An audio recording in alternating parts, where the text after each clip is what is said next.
Hello again, and thank you for taking time out of your day, and welcome to another episode of Words of Life. I hope and pray that all is well with you, and thank you for taking time out of your day to open up God's Word, to devote time in spending in seeking to know what His will is for each one of us. So I entitled in the description this particular episode, He Sees. And I want us to consider a passage from Genesis chapter 16. And I think this is very much an important thing to consider as or an aspect of God as we look at these few verses beginning in verse 7. Just to give a little bit of background in this section, Abram, or before he was called Abraham, is seeking to understand the Lord's promises. And his wife, Sarai, is saying, well, here's a solution that for the problem that we're facing.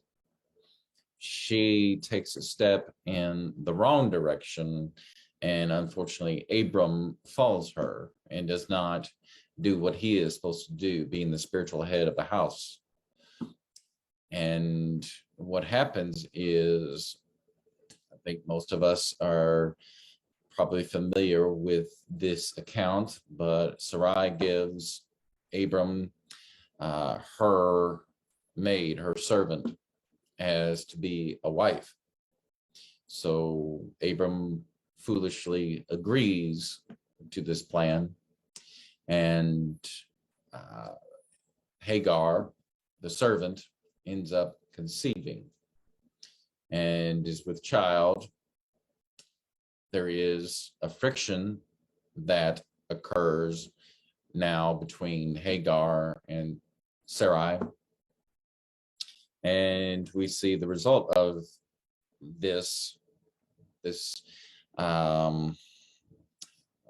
strained relationship in the household. So Hagar flees. And let's pick up in verse 7 to see what transpires.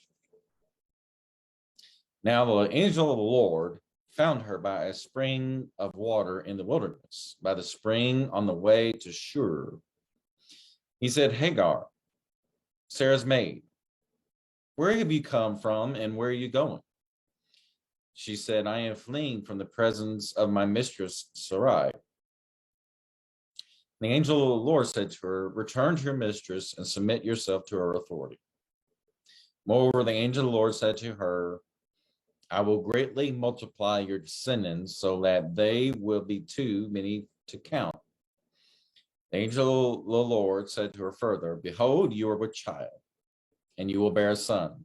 You shall call him Ishmael, because the Lord has given heed to your affliction. He will be a wild donkey of a man. His hand will be against everyone, and everyone's hand will be against him. He will live to the east of all his brothers.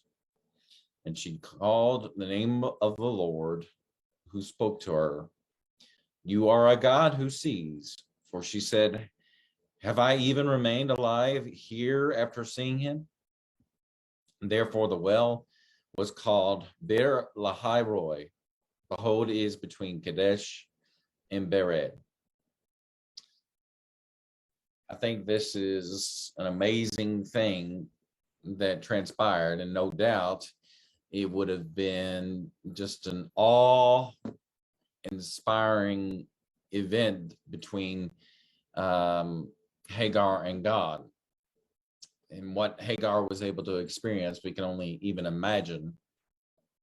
But what I want us to kind of take away from this particular episode is, for one, he is not partial. God is not partial. He's not about playing favorites. Consider who he is speaking to. He is first speaking to a woman. In those days, that would have been something that would have been countercultural, and he was speaking to a servant, a slave. Again, this is not a normal thing that God is doing from a human perspective. But then again, God is not man. He is doing things that we would not conceive. And this is just demonstrating characteristics of God being gracious and merciful to someone that we would not normally expect. And that's how this shows us how great and wonderful God is. And we should hopefully remember that. And so I thank you for taking time out of your day. May God be with you and bless you. And until next time, take care.